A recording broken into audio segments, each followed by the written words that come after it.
प्यारे दोस्तों, आज हम आपको एक अल्लाह के वली और गैर मुस्लिम लोगों की बस्ती और चीते का वाकया बताने वाले हैं। अल्लाह वाले पर जुल्म करने वाली औरत के साथ क्या हुआ, चीते ने उसके बच्चे के साथ क्या किया, आइए आपको बताते हैं। दोस्तों, कहा जाता है किसी दूर दराज गाँव में काफिरों की एक बस्ती थी। वो लोग बुतों की पूजा करते थे। वो जानते ही नहीं थे अल्लाह कौन है और अल्लाह की इबादत किस तरह से करनी चाहिए। अब तक उनके दरमियान कोई भी उनके रहनुमाई करने वाला नहीं आया था। लेकिन ये तो अल्लाह पाक की कुदरत है, जब किसी बस्ती की काया पलटना चाहे तो वहाँ अपने नेक बंदे को वो भेज देता है। एक मर्तबा एक अल्लाह वाले उस गांव के करीब से गुजर रहे थे। आपके दिल में एक ख्याल आया, क्यों ना यहाँ पर नमाज अदा कर ली जाए, क्योंकि नमाज फर्ज है। कज़ा हो गई तो मुझे बहुत पछताना पड़ेगा। आपने उस बस्ती में अपना एक कदम रखा, आपको एक बहुत बड़ा घना पेड़ नजर आया। आपने सोचा इसी पेड़ के नीचे खड़े होकर अपनी नमाज को अदा कर लेता हूँ। पेड़ के नीचे उन्होंने अपना जाय नमाज को बिछाया, नमाज की नियत बांधी। जब आपने नमाज पढ़ने के बाद सलाम फेरा तो आपको अपने दाएं जानिब बहुत सारे लोग खड़े हुए नजर आए। उनमें मर्द औरत सब शामिल थे। जब आपने बाएं जानिब सलाम को फेरा तो वहाँ भी बहुत से लोग पहले से खड़े थे जो हैरत से आपको देख रहे थे। ऐसा लग रहा था शायद उन्होंने इस तरह का इंसान आज से पहले कभी नहीं देखा है। सलाम फेरने के बाद इससे पहले कि आप दुआ करते, आप खड़े हो गए और कहा, क्या हुआ भाई लोगों, आप मुझे इस तरह से क्यों देख रहे हो? वो लोग गुस्से से कहने लगे, तुम कौन हो, कहां से आए हो और ये सब क्या कर रहे थे? उनके सवालों को सुनकर अल्लाह वाले कहने लगे, नमाज का वक्त हो गया था और मुझे मुनासिब नहीं लगा कि मैं अपनी नमाज को जानबूझकर कज़ा करूं। इस वजह से मैं नमाज पढ़ने के लिए आपकी बस्ती में आ गया। माजरत चाहता हूं, अगर मेरी वजह से कोई खलल हुआ तो। वो लोग कहने लगे, हमारे गांव में आज तक किसी ने ये सब काम नहीं किया है। तुम खड़े होते हो, झुकते हो, फिर तुम अपने सर को जमीन पर रख देते हो। यहाँ तो हमें कोई भी नजर नहीं आ रहा था। आखिर तुम ये क्या और किसके लिए कर रहे थे? तो अल्लाह वाले कहने लगे, दरअसल मैं नमाज पढ़ रहा था। लोगों ने कहा, नमाज क्या होती है? अल्लाह वाले ने कहा, नमाज अल्लाह पाक की इबादत होती है और अल्लाह की इबादत जो की जाती है उसे नमाज कहते हैं। उन लोगों ने कहा, लेकिन ये अल्लाह ताला कौन है? उन्होंने कहा, अल्लाह वो है जिसने पूरी कायनात को पैदा किया है, जिसने मुझे और तुम सबको पैदा किया है। उन बस्ती के लोगों ने कहा, हमें किसी ने पैदा नहीं किया, हमें बनाने वाला तो वो सामने खड़ा है। वहाँ पर एक बुत खड़ा था तो अल्लाह वाले ने कहा,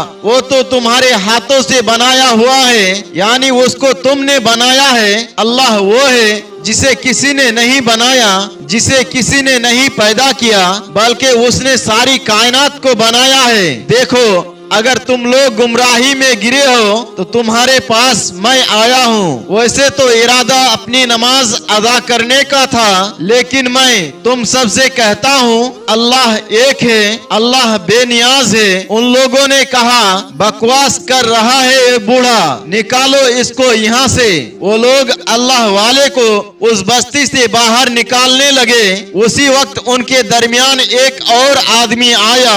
उसने कहा, नहीं, इसको यहाँ से ना निकालो, बल्कि ये इस बस्ती में रहेगा और हम इसे वो सख्त सजा देंगे जो आज तक हमने किसी को नहीं दी है, क्योंकि ये गुस्ताखी आज तक हमारे बस्ती में आकर किसी ने नहीं की। और सब लोगों को कह दिया गया, जो भी अपने घर का काम करवाना चाहता है इस बूढ़े आदमी से अपने घर का काम करवाए। वो अल्लाह वाले खामोशी से वहाँ काम करने लगे। बल्कि यही नहीं, उस बस्ती के शरारती बच्चे उनके राहों में कांटे बिछा देते।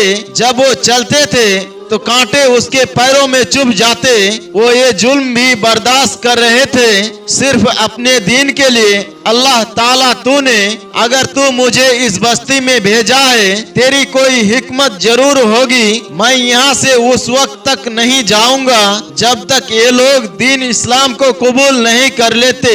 एक बार ऐसा हुआ जब आप नमाज पढ़ रहे थे, अल्लाह पाक की याद में खोए हुए थे, तकलीफ से जिस्म का एक एक जोड़ दुख रहा था, लेकिन फिर भी कोई शिकवा शिकायत आपके लबों पर नहीं था। उसी वक्त एक औरत आई, उसके गोद में एक बच्चा था और दूसरी जानिब उसने एक घड़ा पकड़ा हुआ था। उसने कहा, ए बूढ़े आदमी, मेरे बेटे को प्यास लग रही है, गांव के बाहर एक कुआं है, उस कुएं से पानी भरकर लाओ। वो अल्लाह वाले कहने लगे, इस वक्त तो मेरे अंदर चलने की बिल्कुल हिम्मत नहीं है। क्या कोई इस बस्ती का जवान नहीं है? तुम्हारे घर में क्या तुम्हारे शौहर नहीं है? उससे कह दो वो जाए और पानी भरकर लेकर आए। वो औरत कहने लगी, यहाँ पर तुम्हें रखा ही इसलिए गया है कि तुम लोगों के काम करो।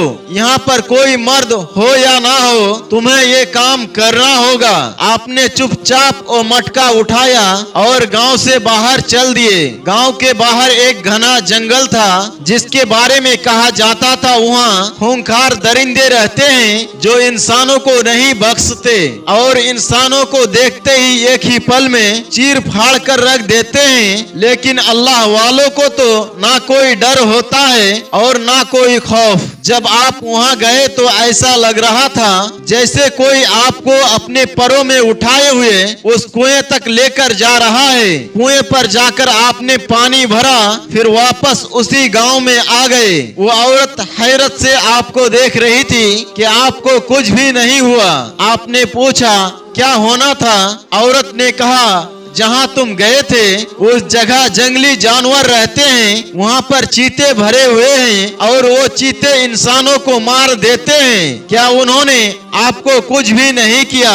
तो अल्लाह वाले ने कहा, मेरे सामने तो कोई जानवर आया ही नहीं, और उसको घड़ा देकर फिर से अपनी इबादत में मसरूफ हो गए। वो औरत अजीब से अंदाज में आपको देखते हुए अपने घर के जानिब चली गई। अंदर जाकर उसने अपने शौहर से कहा, अजीब बात है, मैंने उस बूढ़े को जंगल के तरफ भेजा था कि अच्छा है एक बला सर से टले। इस बूढ़े को मैं मारना चाहती थी, लेकिन ये तो गया और इतनी आसानी से पानी भरकर लेकर आ गया कि किसी ने उसको कुछ किया ही नहीं। तो उसका शौहर कहने लगा, हो सकता है वो सारे जानवर सो रहे हों, इसलिए वो बूढ़ा बच गया। लेकिन वो नहीं जानती थी कि वो जिस बुजुर्ग के लिए गड्ढा खोद रही थी, उस गड्ढे में खुद गिरने वाली थी। बुजुर्ग अपनी इबादत में लगे हुए थे। अचानक उसी घर में रोशनी हुई और वो औरत और उसका शौहर चीखते हुए बाहर निकले, जोर जोर से चिल्ला रहे थे। पूरे गांव के लोग उनकी आवाज को सुनकर जमा हो गए। कहने लगे, क्या हुआ, बताओ क्या हुआ? तो वो औरत कहने लगी, उस जंगल से चीता आया था और मेरे बच्चे को उठाकर लेकर चला गया। अपने आंखों से मैंने ये देखा है। औरत बता रही थी, मैं तो इस बूढ़े के साथ ऐसा करना चाहती थी। मैंने इसे जंगल में भेजा था, लेकिन वो जिंदा वापस आ गया। तो उस बस्ती का एक बूढ़ा आदमी औरत के पास आया और कहने लगा, ये क्या कह रही हो तुम? क्या तुम सच में उस बूढ़े आदमी के लिए ऐसा सोचा था? अगर जंगल के जानवर ने इस बूढ़े को कुछ भी नहीं किया, तो इसका मतलब ये जरूर कोई पहुंचा हुआ आदमी है। उसी के पास चलो, वही तुम्हारा मदद करेगा। और तुम वैसे भी उसके साथ बहुत बुरा करना चाहा था। चलो उसी आदमी के पास जाकर तुम्हें मदद मांगनी होगी, शायद यही तुम्हारा मदद कर सकेगा। बस्ती वाले सारे लोग जमा होकर उस अल्लाह वाले के पास आए, जो उस वक्त भी अपने इबादत में मसरूफ थे। वो लोगों की आवाज नहीं सुन रहे थे। वो औरत उनके कदमों में बैठ गई और कहा, मैं आपसे माफी चाहती हूँ कि मैं आपकी राह में कांटा बिछाना चाहा था। मैंने आपको मारना चाहा था, लेकिन उस जंगल का चीता तो मेरे बच्चे को लेकर चला गया। मेरे बच्चे की जान बचा ले। आप ऐसा कर सकते हैं, अगर आप मेरे बच्चे को वापस लेकर आएंगे तो मैं आपके हाथ पर आपके दीन को, जो कुछ भी आप पढ़ते हैं, सब कबूल कर लूंगी। आप जो कहेंगे मैं वही करूंगी। आपका दीन जो भी है मैं उसे अपना लूंगी। तो बुजुर्ग कहने लगे, मेरा मकसद हरगिज जबर के साथ अपने दीन को तुम्हारे ऊपर मुसल्लत करना नहीं है। हमारे दीन इस्लाम में जुल्म जबर नहीं है। मैं हरगिज ये नहीं चाहता कि तुम जबरदस्ती हमारे दीन को कबूल करो। हाँ, अगर दिल की गहराई से हमारे रब को मानती हो तो फिर तुम कबूल कर लो। औरत ने कहा, मैं आपके रब को मान लूंगी। आप जिसको मानते हैं उसके आगे मैं सजदा करूंगी, लेकिन मेरे बच्चों को ले आइए। बुजुर्ग ने कहा, ठीक है, अल्लाह की आमान में मैं वहाँ जाता हूँ। आप अल्लाह पाक से दुआ करने लगे, या अल्लाह तेरी अता से आज ये बस्ती वाले मेरे जानिब झुकने लगे हैं। या अल्लाह मैं इनको अपने आगे नहीं झुकाना चाहता हूँ कि ये सब तेरा सजदा करे। या अल्लाह जिस जानवर को तूने हुक्म दिया है और तेरे हुक्म से वो इस बस्ती में आया था, या अल्लाह उसके दिल को तो इंसानों के लिए नर्म कर दे, और जब हम वहाँ पर जाएं तो उसके दिल में हमारे लिए मोहब्बत को पैदा कर दे। ये कहते हुए अल्लाह वाले अब जंगल की तरफ रवाना हो गए। बस्ती वाले हैरान थे, परेशान थे, न जाने बुजुर्ग लौट कर आए भी या नहीं, लेकिन दिल में ये यकीन था जिस तरह पहले आ गए उसी तरह वो औरत के बच्चे को बचाकर जरूर वापस आएंगे। आप उस जंगल की जानिब चले गए। उस कुएं के पास खड़े होकर आपने जोर से पुकारा, ए जंगल के जानवरों, तुम सब अल्लाह के हुक्म के ताबे हो, अल्लाह के हुक्म के गुलाम हो, अल्लाह पाक की मखलूक हो। उस औरत की बच्चे को जो चीता उठाकर लेकर आया है, इसी वक्त बच्चे को वापस लेकर यहाँ आओ। अभी आपके कहने की देर थी। आपके पास दौड़ता हुआ वो चीता आया। उसके मुंह में एक नन्हा मुन्ना सा बच्चा था। ये वही बच्चा था जो उस औरत का था। उस चीते ने आकर उस बच्चे को आपके कदमों में रख दिया। आपने प्यार से उस बच्चे को उठाया और उस चीते के सर पर हाथ फेरने लगे। अल्लाह वाले ने चीते से कहा, अब मैं तुझसे एक बात कहता हूँ, तो सुन रहा है ना? तो चीते ने हाँ में अपने सर को हिलाया, जैसे उनकी बात को वो समझ रहा हो। वो जो कहेंगे वही करेगा। अल्लाह वाले ने कहा, तू जाकर अपने तमाम साथियों से कह दे, आज के बाद इस कुएं के पास कोई भी नहीं भटकेगा, क्योंकि वो लोग यहाँ से पानी पीते हैं। तेरे डर से वो यहाँ पर नहीं आते। अल्लाह पाक के हुक्म से उस चीते के मुंह में जबान आ गई। वो इंसानी जबान में कहने लगा, मैं आपसे वादा करता हूँ, मैं आज से आपका गुलाम हूँ। आप जो कहेंगे मैं वही करूँगा। वो रब जिसने मेरे दिल में आपकी मोहब्बत डाली है, उसी रब का नाम लेकर मैं आपसे वादा करता हूँ, मैं या मेरी साथी अब इस गांव के किसी भी इंसान को परेशान नहीं करेंगे, बल्कि हम यहाँ पर अमन अमान के फिजा को कायम करेंगे। ये कहते हुए वो दौड़ता हुआ जंगल के तरफ वापस चला गया।